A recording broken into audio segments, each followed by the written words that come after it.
Kenya msilale,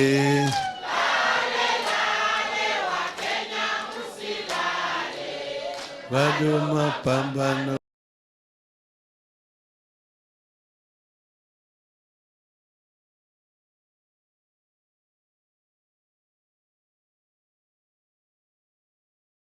Tusipo rekebisha haya makosa, hakutakuwa na haja ya watu kwenda kwa uchaguzi tena 2027.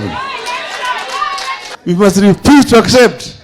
Maana sio kwa sababu ya Raila. Raila atatoka kesho. Raila atakuwa 2027.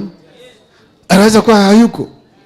Lakini kama mkienda tena kwa uchaguzi na sasa itakuwa wao ambao waliiba ndio wanakaa pale, wameweka tena wale wezi wenzao upande ile nyingine. Tumeona sasa wameenda wamebadilisha sheria. Ruto mwenyewe nataka sasa kuteua another electoral commission yake yeye mwenyewe. Kiti ya baba ni State House.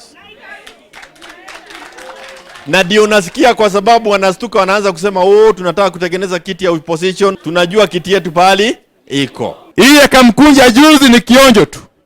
Tunataka Jacaranda siku ya Jumapili ifurike. Ifurike na watu wenyewe waone. Na hata ile maandamano wamekuwa wakiongea juu yake kila mara. Ile maandamano wamekuwa wakitangaza kila mara inakuja. Na inakuja hivi karibuni.